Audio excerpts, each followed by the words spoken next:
Cheerleaders may be considered underrated athletes in the sports world, but Netflix's Cheer demonstrates just how disciplined they have to be as they are to follow these set of strict rules. This is serious. This isn't Bring It On. As much as we love the movies, it's not Bring It On. Social media. Nowadays, just about everyone has a social media account where they display their public persona. But if you are a Navarro or Trinity College cheerleader, you'll have to be extra careful about what you post and what you say. These athletes are to present an extremely wholesome image despite them being college students who are surrounded by a party scene. They cannot post anything that suggests they hang in with the party crowd, especially if you're showing up to practice or a competition the next day, because it will show you're not serious about the sport. They also cannot affiliate themselves with extreme religious and political opinion. It's insane. As well, they are to show no sign of taking anything that damages their body. They must also show support to their team members and are not allowed to trash talk their fellow teammates. Appearance. Even if the docu-series show that behind the scenes, cheerleaders do not live a perfectly glamorous life, on game nights they are to portray an impeccable outlook. Monica explains that looking their best will give the cheerleaders the confidence to perform at their full potential. We want to feel like we look our very best out there. This means having a full face of makeup for a full beauty pageant type of look. Meanwhile, their hair has very specific requirements. The Navarro team is known for their half-up, half-down poof look, and it's not as easy as it looks. You have to tease your bangs or the front part of your hair to add height, then curl the bottom, add a high ponytail, and you secure it with a bow. The bow colors differ from competition to competition. Monica mentions that this poof hairstyle started when it was in trend with the times decades ago, but the cheerleaders have carried it throughout the years. They had to tame the poof to keep with modern trends, though. Trinity Valley, the rival team, also follows similar hairstyle rules. This all takes 2 hours to do on game day for the ladies, while the boys get extra sleep. They all have to look the part before showing up to the meeting place. Fixing your hair backstage would mean you didn't come prepared. If the cheerleaders don't meet this hair requirement, they are sent home immediately. Unproblematic Persona. These professional cheerleaders have to maintain a squeaking clean record as they are not just representing themselves in public, but their entire team as well. They are not allowed to act out, such as in screaming matches, get in trouble with campus security, or have a criminal record of any sort like drinking in public, stealing, driving under the influence, or even cheating on a test. This can lead to immediate expulsion. This is why Johnson, the coach at Trinity, rather recruit based on their character and winner's mentality. When I was cheering, my mindset was how I was in football. I'm out to destroy you. I'm not here to be your best friend. Meanwhile, Navarro's coach, Monica, rather want to see how great of showmen they are at tryouts. In the first season, we saw Lexi admit that if it wasn't for cheer, she'd probably be in jail. This mentality may have manifested itself as we see her get in trouble with the law and attend a rave, which resulted in her getting booted off the team. They take this rule very seriously. In the second season, another cheer member got in serious trouble with law enforcement. That was a big shock. Jerry Harris was arrested for soliciting inappropriate child photos. This caught the cheer team completely off guard, as he was a fan favorite and well-liked amongst his peers, so it understandably shocked the team. I completely broke down. I feel like I just sunk very deep. Coach Monica told Vanity Fair, "We had a team meeting that night, and it really felt like a funeral.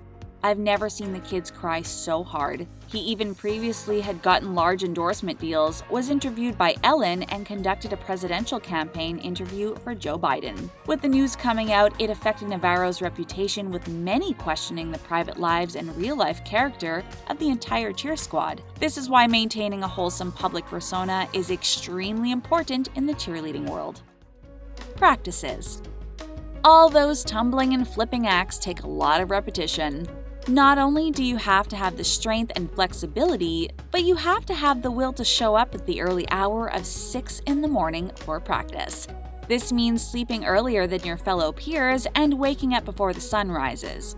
Being on time is how you show your professionalism. If you are a highly competitive cheerleader at this level, you are expected to practice 3 to 4 times longer than the football team. You keep going until you get it right, and then you keep going till you can't get it wrong. That's a big commitment for sure. Workout schedule. Aside from just rehearsing the routine, the cheerleaders themselves have to stay incredibly strong, which means maintaining their physical health, even when the cheer season is over. We have to practice twice as much as a university cheerleader. Gabby Butler shared her workout routine, which consists of using dumbbell thrusters, medicine ball slams, and lateral shuffles. She's also able to pull off challenging exercises such as hand-over-hand plate pulls with a rope, Spider-Man dumbbell crawls, and backward sled pushes. That's impressive. Since cheerleading loads a lot of stress to the body, most of her routines consist of targeting her strength, power, and endurance. She practices about 1 hour, 2 to 3 times a week in both an indoor and outdoor setting. Even in fitness, you have to commit to becoming stronger so you can still stay in shape for next season. Good grades. The cheerleaders can't just be skilled in their tumbling passes. Their academic ability must be on par with the school standards. As many of the cheerleaders at Navarro College or Trinity Valley Community College are there on scholarships, they must meet the requirements in order to compete. No exceptions. Smile. Even if the cheerleaders may not be feeling their best that day, they still have to put on their biggest smile on their face the entire routine, from the minute you step foot on the mat to getting out of the audience's sight. After all, they are cheerleaders, not sad leaders. They also cannot appear uncertain about any missteps in the routine. Even if things don't go exactly as planned, their job is to excite the crowd and support the team, so even through tough injuries, a heartbreak, or under overwhelming stress, they still got to fake it until they make it. Discipline.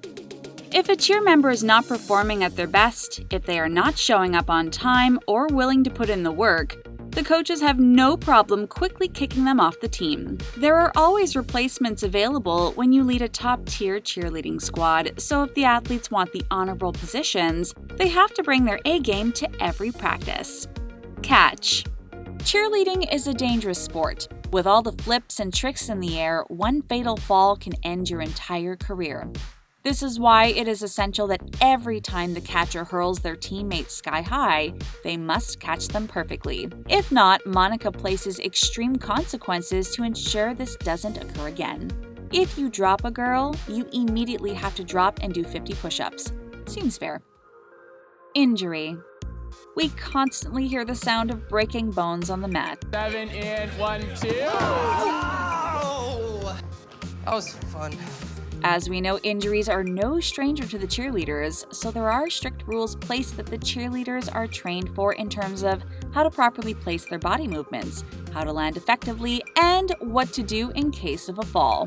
One of the most common injuries is a strain to the knees. Many times, the cheerleaders themselves feel the pressure to downplay their hurt to not jeopardize the team's routine or their chances of competing, but it's mandatory they come clean as soon as possible to prevent the strain from worsening. Competitive cheerleading is actually not yet recognized as a sport by the NCAA.